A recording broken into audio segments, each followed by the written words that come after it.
Hello, I'm Matt Galloway, and this is the Current Podcast. People gathered in Tumbler Ridge, British Columbia last night for a vigil. Just 2 days ago, their town changed forever. After the community event, Mayor Daryl Krakauka spoke to media, thanking politicians from across the province and country who had flown in to help his community. You can't thank the government enough on the quick action to get councillors on the ground working with their agencies. It is so important when we see a tragedy like this, with young lives lost, families don't have their children coming home last night.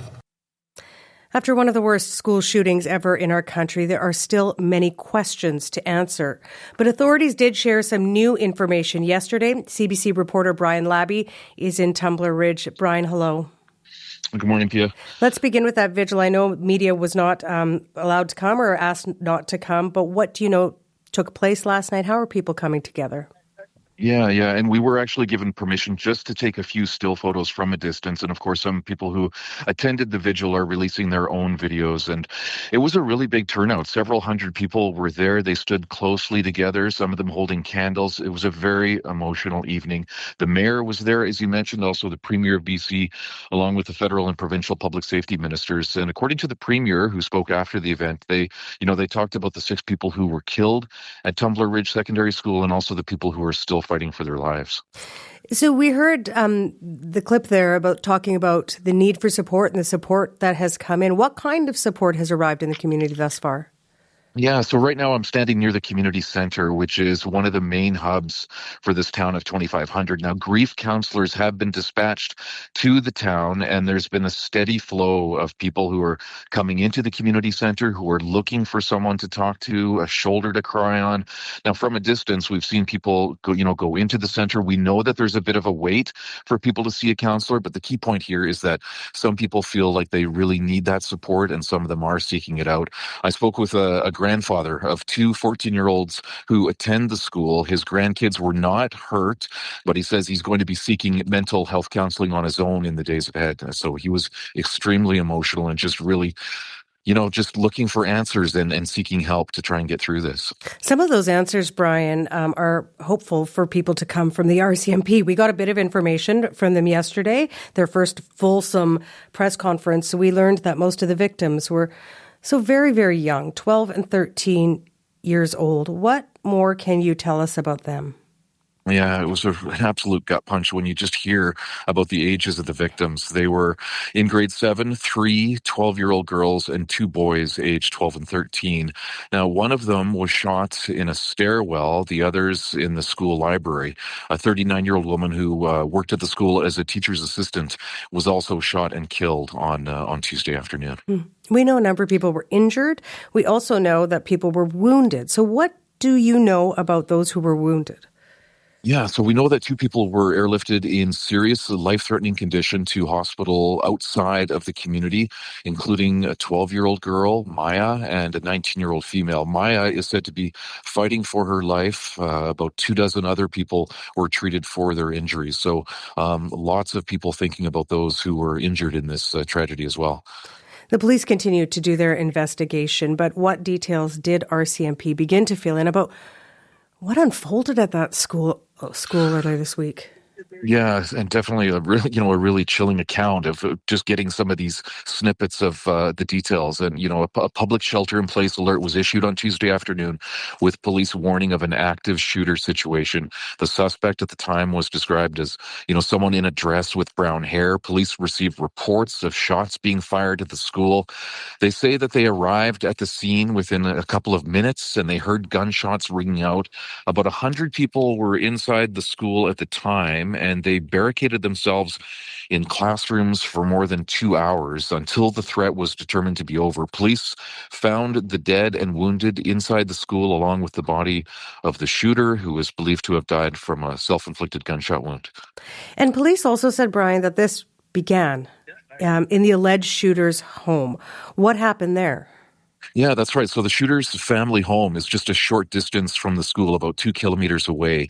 The bodies of her 39-year-old mother, Jennifer Strang, and an 11-year-old stepbrother were found inside. A neighbor who entered the home said there were spent rounds on the stairs leading into the house. They named the suspect, Jesse Van Rootseller, an 18-year-old. What did they say about the alleged shooter?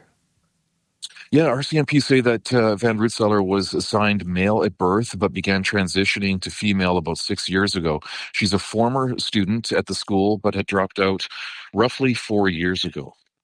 And do we know about police's interactions with this family, this home before?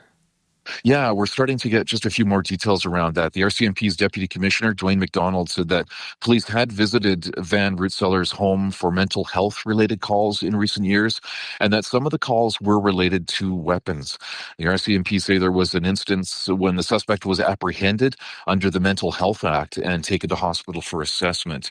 Now, according to the RCMP, Van Rootseller had a firearms license, which expired in 2024. They say firearms had been seized 2 years ago from the family home under the criminal code, but the lawful owner of the weapons had petitioned for their return. And, this is something that the Premier of BC was asked about after last night's vigil. He says he has many questions around the number of times police were called to the home and whether enough was done to prevent what unfolded here on Tuesday. He hopes that, the RCMP will be able to provide some of the answers to those questions, if not all of them. And then he's also talking about some possible moves that his government may make to get those answers on their own. And Brian, do we know about the kinds of weapons that they believe were used in this shooting?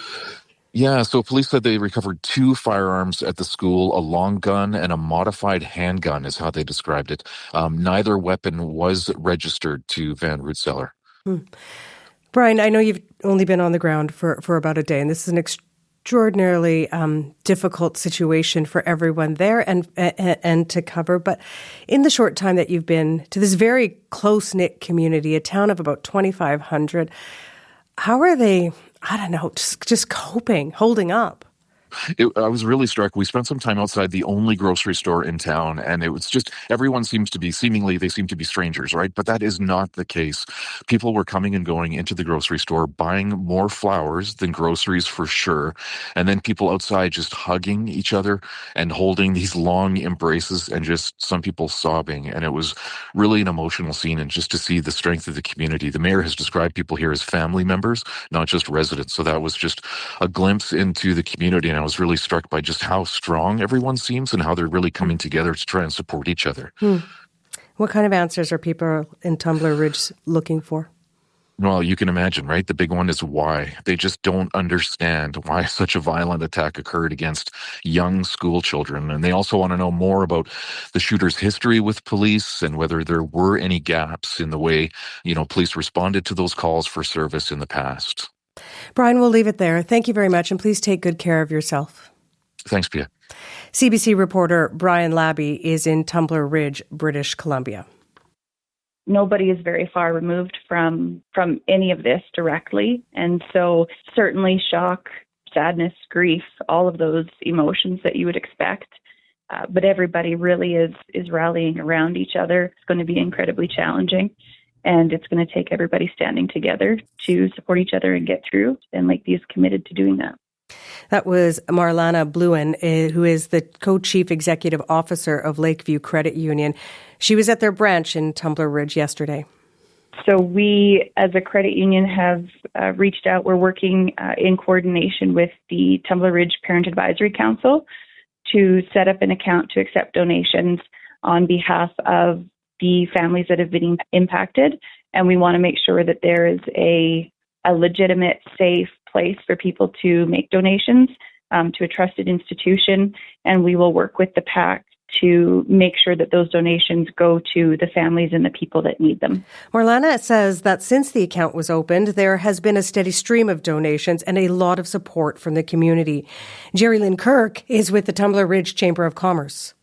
I believe that things will get better, and I believe that it'll take a lot of time for healing.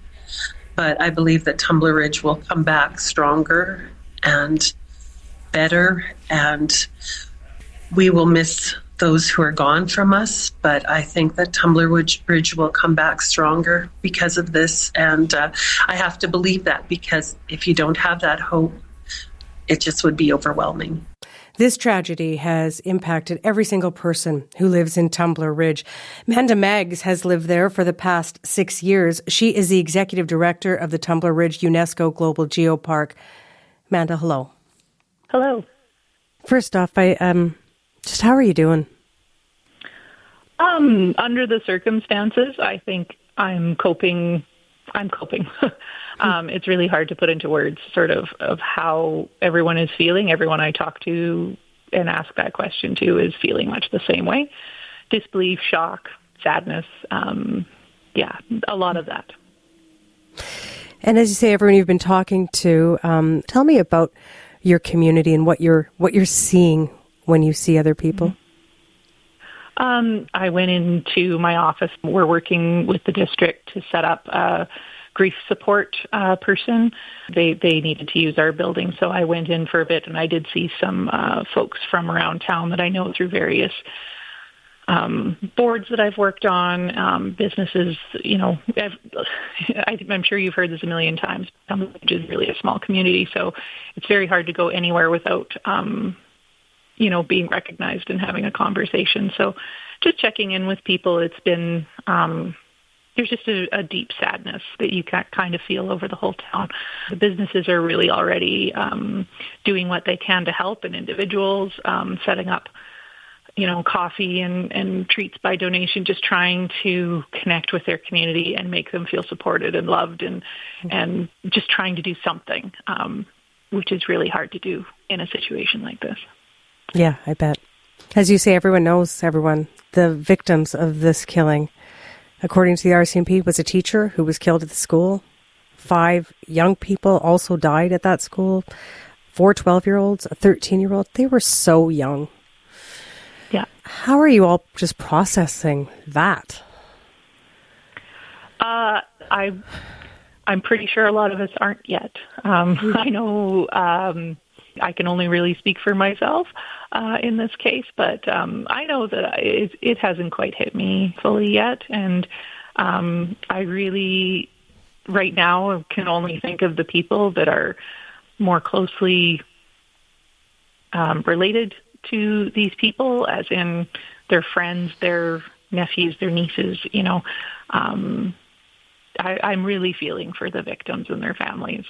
This is not going to be something that is easy to deal with, and I can't imagine what they're feeling at this point in time. People across our country, around the world, are reacting to this tragedy, sending sympathy, compassion. They're feeling sad. Are there words that are giving you comfort right now? What are you leaning on? I have a lovely support network of great friends and family who have been very good at keeping in touch and touching base with me. Some of us are okay. Some of us are not okay. Some of us, we didn't know for a long time how it was all playing out. And it's been a rough 24 hours. Yeah.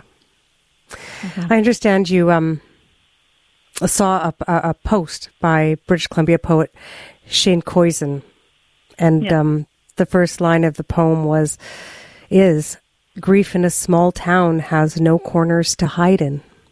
Yeah, it just struck me as a really astute observation, because that is exactly how it feels. Like our town, I know it's such a cliche, it's very close-knit, we're all very connected here, but it's true. It is very true. It is more true for this community, and I've lived in small towns most of my life. This is a closer community than most. And yeah, it feels like being exposed in a really strange way. And the other thing that I think people are feeling now, at least the folks that I have talked to, friends that live here, is that the sentiment I keep hearing is that this incident shouldn't define us. This isn't what happens here. This is not who we are. Tumbler Ridge is a very, it sounds strange to say given what's just happened, but it's a very safe community. Like physically, spiritually. It's a wonderful place to have a vast array of outdoor hobbies. Like, it's a great place to live. Otherwise, this event didn't mesh with our idea of who we are as a community. Obviously, there's a lot to deal with there, but the fact that it happened here in Tumbler Ridge is so unexpected. It's honestly unbelievable, and people are still dealing with just that, trying to bring it into their reality, because this is absolutely not the way Tumbler Ridge is structured, in its bones. So it's hard to reconcile, I guess. One of the more complicating factors is that the alleged shooter is of your community. And I know you're all waiting and for a lot of answers. But can you talk to me about that part of it? I honestly don't know how to feel about that. I haven't really thought about the shooter particularly much. I think most of us here in Tumbler Ridge are focused on the victims and their families. That is where the focus should be at this point in time. There are, as I said, there are many things we don't know here. There are many answers to come. And that waiting, I imagine, is hard too for you and your community.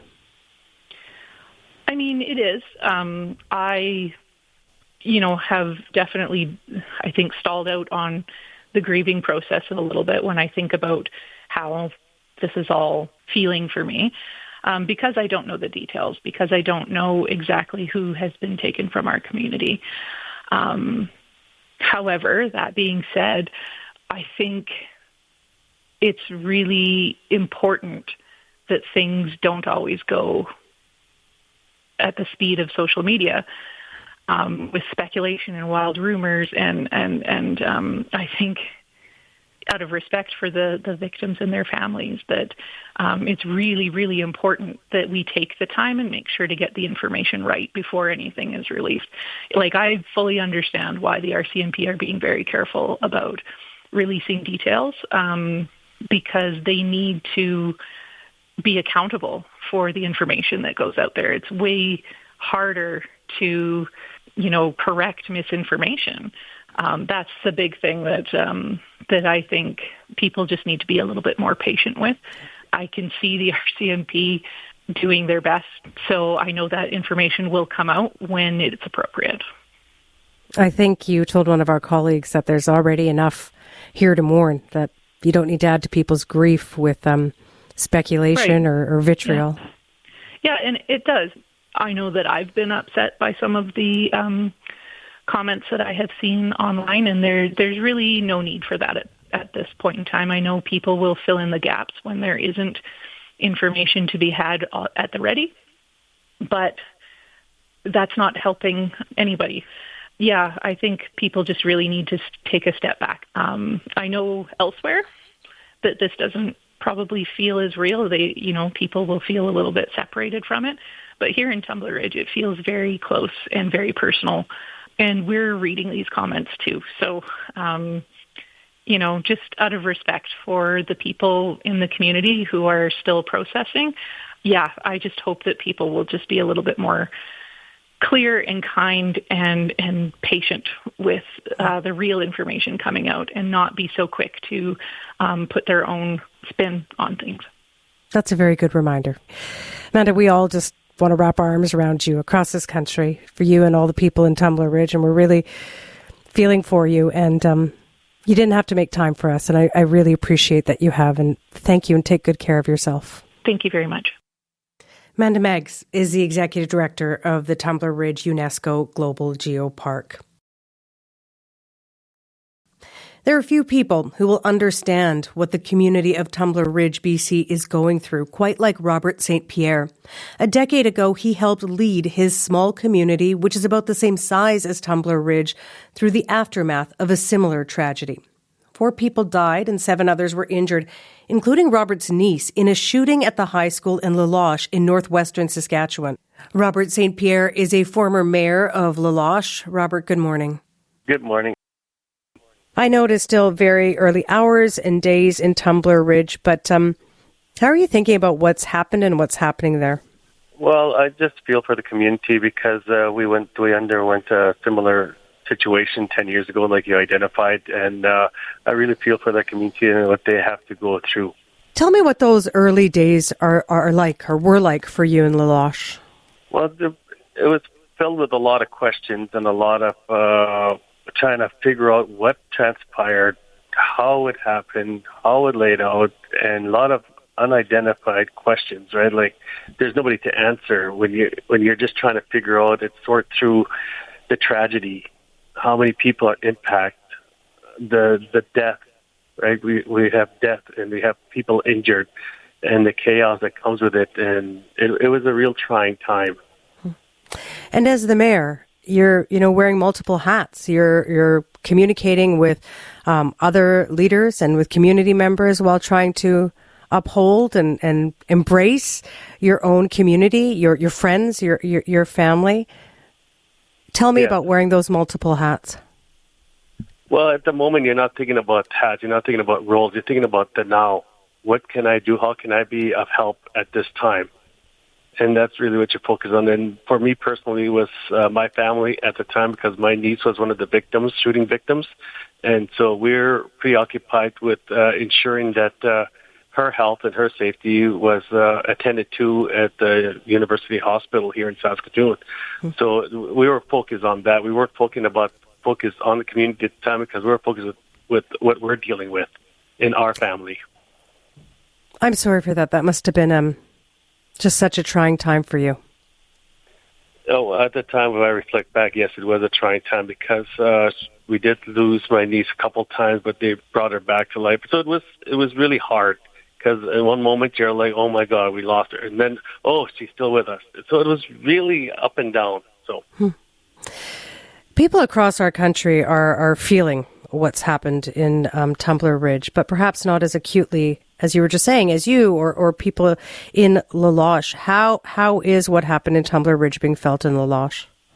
It brings back a lot of memories and a lot of emotions, because we just celebrated the 10th anniversary just a couple of weeks ago, and then this happened. So it resurfaces a lot of those anxieties, a lot of those unknowns, and those feelings that are associated with it, because it just comes back to you. It floods back to you like it did with me, I'm pretty sure.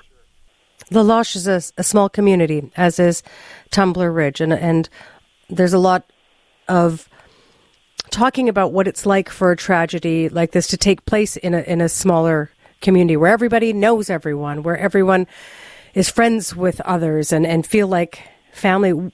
What's it like for a small community to go through this kind of tragedy? Well, once again, you're dealing with people that know each other. You're dealing with the victims. You're dealing with the person that may have done harm. And we all know each other. And so it was a real challenge to find your balance. And at the end of the day, we have to rely on each other to get through this ordeal, to get through what has occurred and deal with it. And it's not an easy thing to go through, and they'll be felt for years to come. And we're still feeling it today. And once again, it resurfaced today. So, you never truly get over it. What does the community need in the days and weeks ahead from the rest of us, from the country? What kind of supports did you feel really helped?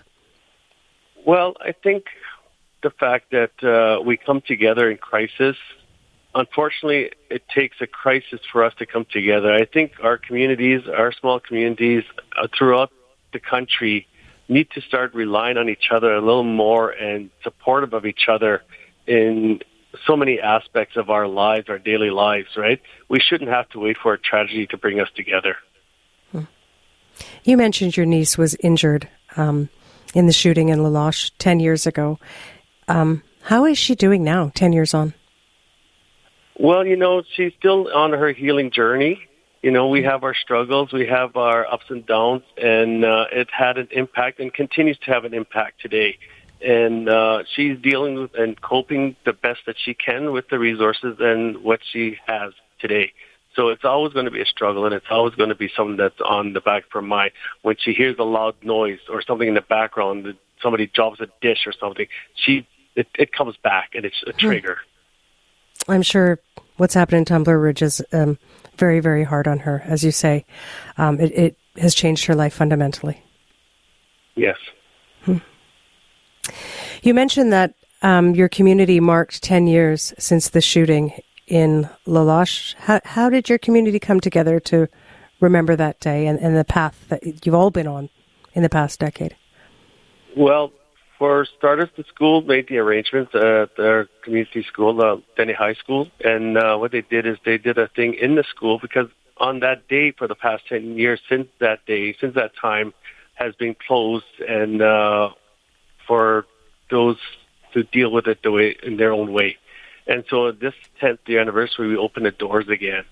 And the student body were there, and we had special guests there, and some people returning since that haven't been there since then. And so it was a good celebration on those that are still with us today. We had the mayor of Tumbler Ridge on the program yesterday. I'm just wondering, I'm not asking you to give him advice, but perhaps a word for him and what you might want to tell him. Oh, I don't know, because we all deal with things in different ways, right? It's just not an easy period. There's no right answer. There's no wrong answer. I mean, having a listening heart and an understanding that it's out of our control what has transpired, but all we can do is the best that we can do with what we have. And to the people of Tumbler Ridge? Our prayers are with you, our thoughts, our prayers, and if you need somebody out there who understands, reach out to somebody in La Loche, or if you ask for my number, I'll gladly give it to you. Robert, we thank you so much. I know this is hard for you and for your community, and thank you for joining us, and please do take good care of yourself and your community. Okay, thank you. Take care. Robert St. Pierre is the former mayor of the village of La Loche, Saskatchewan. I'm joined now by two people who have also seen firsthand what communities need in the aftermath of these kinds of school shootings. Julie Kaplow is a clinical psychologist and executive director of the Trauma and Grief Center at the Meadows Mental Health Policy Institute. She worked in both Santa Fe and Uvalde, Texas, providing support to those communities in the aftermath of school shootings. Julie's in Houston. And Dwayne Bowers is a licensed professional counselor who specializes in trauma. He provided support to the community of La Loche, Saskatchewan, after that school shooting in 2016. He's just outside of Washington, D.C. Julie and Dwayne, hello. It's nice to have you both with us. Thank you. Thank you for having me. Dwayne, a decade ago, you went to La Loche. You weren't supposed to be going there, but you ended up there to help. What is it like for you to listen to the former mayor, Robert St. Pierre, reflect on that time? As I was listening to him, it certainly brought up a lot of memories and a lot of the obstacles that the community was encountering. We got there within hours of when it had happened. And it was a process of the community just in confusion, just not understanding why, how has this happened? I heard an earlier guest of yours say, it's a small community. This doesn't happen here. How did this happen here? And those were the kinds of responses that were the immediate responses we were working with. La Loche is also a small remote community like Tumbler Ridge. They're about the same size, about 2,500 people. So, Dwayne, when you got there, what did you see there that you're thinking about and how that might help guide the response in Tumbler Ridge? One of the things that just impressed me so much was how much the community was coming together. And as I watched the leaders of the community, like the mayor, what I started to realize was these folks who are now the leaders of the community, they all went to school together and they all know each other. And now they are helping support each other as their children have been through a traumatic situation. And so the bond was already there. Even if they hadn't connected for many years, it suddenly pulled them back together again. And that's what was the strength of La Loche, was the community and the support. And I even talked to a couple of parents who talked about, me and this person didn't get along so well in school, but we've become very close now just because our kids have been through the same kind of situation. So that community strength is so important. Julie, it's only been 2 days since this tragedy in Tumbler Ridge. People are still in shock. There's still a lot of can't believe this happened. How long does that initial shock phase last? Yeah, that's a great question. And, it really does vary for individual people. It also varies depending on the person's age, their developmental stage, and also the proximity. So how close were they to the incident? For many people who were directly involved or directly impacted, that shock can last, months. And what we want to do is be aware of the fact that for most people, especially those that were directly impacted, post-traumatic stress is actually a normal response to an abnormal event.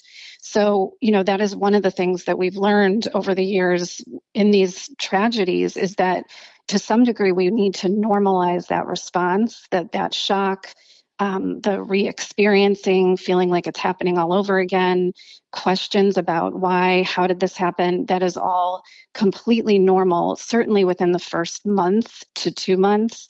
When it goes beyond that is when we really want to start to take a closer look and have that person evaluated for the possibility of needing treatment.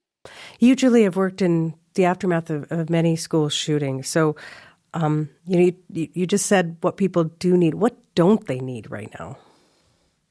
Yeah, I think that one of the things we've learned is that in the aftermath of something like this, there are so many very well-intentioned organizations, individuals who want to parachute in and help the community. And that can lead to a lot of chaos and confusion. And so one of the most helpful things is when we can start to really hone in on what is needed.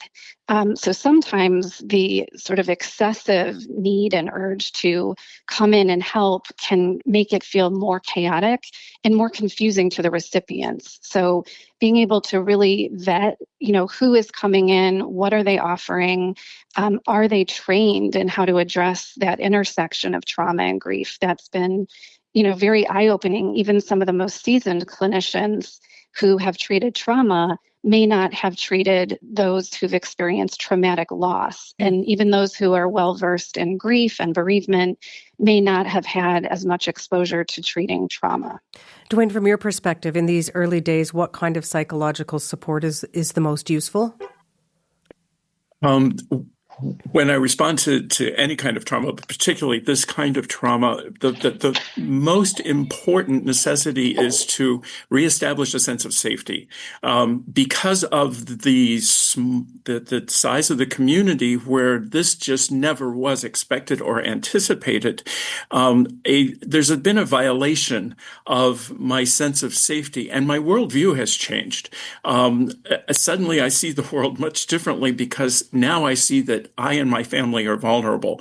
I and my community are vulnerable. And so one of the first things we want to work with is the sense of safety. What is safe? Where is safe? Who is safe?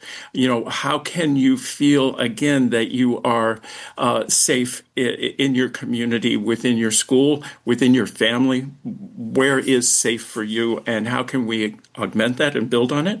We also want to look at where you may need to feel that you have a sense of control and also that you're being heard. But I'd like to dovetail on something that Julie said. She made a really good statement when she said so many people come in trying to help. And one of the things that doesn't happen is these organizations and sometimes ministries and whatever that come in to help don't stop and evaluate what is already there, what resources are already there, because the local resources are run by people I know.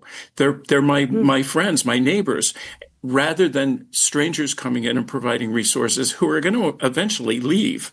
And so I think that's an important element too, is making sure that the agencies that come in do a good evaluation of what resources are available and how do we support them rather than try to replace them. The grief, the fear, the trauma is being felt widespread across Tumbler Ridge and beyond. But let's talk about the kids, because this was a grade 7 to grade 12 school, Julie. Young kids, they lost their friends. They were stuck in a school not knowing what's going on for hours. How are the needs of the kids, how do they vary based on their ages? Because we're really talking about from about 12 years old to 17 years old. Right. Right. And that is such an important point, because we know that the way we go about supporting kids that age can look very different than how we would support an adult, for example. But for children, what we find is that, they are often very reliant on their parents and caregivers to really understand how to grieve in this moment, what to expect. And, they look to their parents and caregivers for what is normal grief? What does that look like? And so one of the things that we always emphasize is that the parent really needs to be attuned to their own reactions, their own support that they may or may not be getting in order to best support that child. The other thing that we want to pay close attention to is that post-traumatic stress can look very different in children than it does in adults. And sometimes it can get confusing because post-traumatic stress can look like a number of other psychological issues in kids. So, for example, it can look like ADHD, where children who are very hypervigilant or on edge because of what happened can look hyperactive. Or if they're very avoidant because of their post-traumatic stress, that can look like distraction. And so oftentimes children can get misdiagnosed early on. Similarly, if they are having externalizing behaviors, we often see this in kids who've experienced trauma, where they will come to school and be, more out of control than usual, or be even more aggressive than usual. And sometimes if the teachers are not aware that this is how trauma can manifest in kids, those children can get mislabeled early on as having a behavior problem, when the reality is that that is simply how the post-traumatic stress is manifesting in children. Dwayne, how are you thinking about the kids and are going through in Tumbler Ridge, but also your experience in helping out in La Loche? I was also thinking in terms of, there's an age range here between 12 and 17. And we also, as Julie was saying, we need to look at the different ages and where they find support. And one of the things with the older children, the seniors, the juniors in the high school, is that they will not only turn to their family, but they will also turn to each other for support, where the younger kids tend to turn more to family and caregivers. The older ones include their friends. And so I think another thing that is necessary is for the school to build in a process for these older children to be able to be supportive of each other and to do that in a positive way. And what I have seen in the past in situations is that was overlooked, and the kids didn't have any sense of direction on how to support each other, and it kind of went to the negative. And so we want to make sure that the support they're getting from each other is positive and well-directed as well. And so and I also want to make a point about the teachers. I saw that the teachers often were forgotten. The school administrators were often forgotten. The town administrators were forgotten. They're looked at as the leaders, the ones that are supposed to have the answers. They also need a place to vent. They need a place to process where they can feel safe in doing so as well. And so that's another level of support that may be needed. No one is left untouched when a tragedy like this happens in a small town, as you were just saying there, Dwayne, that everyone needs support, different kinds of support, but everyone needs something. Julie, the other factor in this particular school shooting, and it has happened in others, we are dealing with a suspect who is also from this community, knew people in the small town, people knew them. How does that complicate the way people might be responding to things? Yeah, it's always so difficult. And I think that one of the things that we've seen over time is that there is often a lot of guilt among community members when something like this happens, where they will inevitably blame themselves for not noticing something sooner or not being able to intervene in some way. And we know that that's just a natural part of what happens in the aftermath of these situations. But I think it's so important to reiterate what Dwayne said about how everyone is going to need some form of support to deal with these questions, to deal with the fact that they may have known the person, and especially for impacted people who are trying to help impacted people. So, the clinicians in the community, the teachers, individuals who are there to support, they absolutely need their own support to deal with those feelings of regret or remorse or guilt or, even anger, questions about how could this have happened. Dwayne, when you're talking about a small community where literally everyone will be affected, how real is the risk of widespread post-traumatic stress disorder? It's very real. It is, and this is one of the added responsibilities of the leaders of the community is to help encourage the community to seek out help, to educate them as to what to look for as far as indications of post-traumatic stress disorder in themselves as well as in their children, and what to do about it, where to go for help, where to go for support, and that it is okay. That not only okay, but like Julie said, that this is anticipated. This kind of behavior, these kinds of thoughts, these kinds of feelings are normal for the situation you've been in. And so And one of the things that I read recently was that the premier of BC has already started asking about, so what happened within the mental health system here? So again, looking at, like Julie was saying, looking at what could we have done different? What can we improve as well? But I think it's really important for leaders of the community to make it okay to ask for help. Julie, I don't have a lot of time left, but this process is not going to be days or weeks or months. It is years. Given that you have been in other communities, what is your message to the people in Tumbler Ridge right now? Yes. I think, again, normalizing the fact that the post-traumatic stress is real and that it's normal in those, and certainly in the more immediate aftermath. But as you said, as the trauma recedes, and it will over time, the post-traumatic stress will recede, the grief remains. And I think, recognizing and normalizing that the grief never goes away. It is a reflection of the love and care that we had for those who have died. And so it's unrealistic to think that we will sort of rid the community of their grief. That is always going to be there. But there are healthy ways of grieving over time. There are healthy ways of finding ways to feel more connected to those who have died, to live the legacy of the kids who have died, and really to make meaning of that loss, but recognizing that is going to be a very long process. Thank you to both of you for your expertise and helping us all better understand how to navigate this. We really appreciate you making time for us. Thanks, Julie. Thanks, Dwayne.